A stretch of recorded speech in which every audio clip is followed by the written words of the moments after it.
तो दो तरह के लोग होते हैं, एक हिस्टोरियंस होते हैं, एक इतिहासकार होते हैं जो इतिहास लिखते हैं, और जो आर्कियोलॉजिस्ट हैं वो सबूत जुटाते हैं।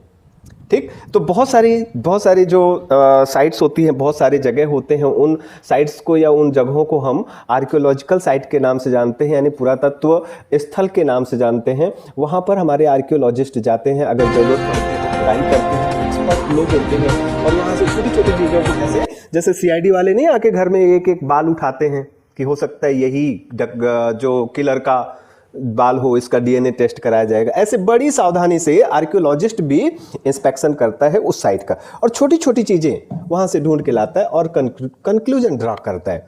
अब क्या चीजें हमें मिलती हैं? पहली चीज जो हमें मिल सकती है वो मिल सकती है कि स्टोन के टूल्स मिल जाए कुछ, या हो सकता है मेटल एज हो तो मेटल के कुछ टूल्स मिल जाए। उन टूल्स कितने मिल रहे हैं, कैसे मिल रहे हैं, उसके हिसाब से फिर वो जो हमारे आर्कियोलॉजिस्ट हैं एक कंक्लूजन ड्रॉ करते हैं।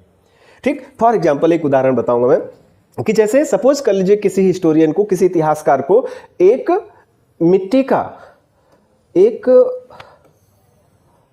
टूटा हुआ टुकड़ा, मिट्टी के बर्तन का टूटा हुआ टुकड़ा मिला जिसकी साइज ये है, इतना बड़ा। तो इसको वो ला करके और कच्ची मिट्टी के ऊपर रखते हैं और उसका शेप आगे बढ़ाते हैं, मतलब उसी शेप को आगे बढ़ाते हैं, और आगे बढ़ाते बढ़ाते पता चलता है कि ये ऐसा शेप बन गया, ऐसा।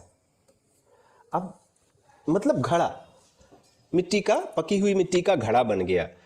अब ये घड़ा जो है वो छोटा तो है नहीं कि नमक रखने के लिए बनाया गया है, 2 किलो दाल रखने के लिए बनाया गया। ये घड़ा बहुत बड़ा है जिसमें 50 किलो अनाज आ जाए। ओके, तो इससे जो हमारे हिस्टोरियंस हैं, जो इतिहासकार हैं, आर्कियोलॉजिस्ट हैं, पुरातत्वविद हैं, वो ये कंक्लूजन ड्रॉ करते हैं कि जाहिर सी बात है, नदियों के किनारे रहते थे तो 50 लीटर 100 लीटर पानी भर के रिजर्व रखने की उनको कोई जरूरत थी नहीं। घड़े में 2 ही चीज भरी जा सकती है, या तो पानी या तो अनाज। तो इसका मतलब हो गया कि ये जहां से ये घड़ा मिला हुआ है, ये लोग अनाज रखते थे इन घड़ों में, और अनाज रखते थे, इतना ज्यादा अनाज रखते थे, तो इसका मतलब ये खेती करते थे। क्योंकि अगर आप खेती करोगे तभी उस अनाज खेतों में पैदा होगा और उसको स्टोर करने की जरूरत पड़ेगी। तो ये खेती करते थे, तो फिर अगली चीज हो जाती है, खेती करते थे तो क्या इन्हें दूसरे मेटल्स की जानकारी थी, लोहों की जानकारी थी? क्या इन्हें खेती के साथ साथ ही ये जो एनिमल हस्बेंड्री भी किया करते थे, क्योंकि खेती में उसकी भी जरूरत पड़ती है।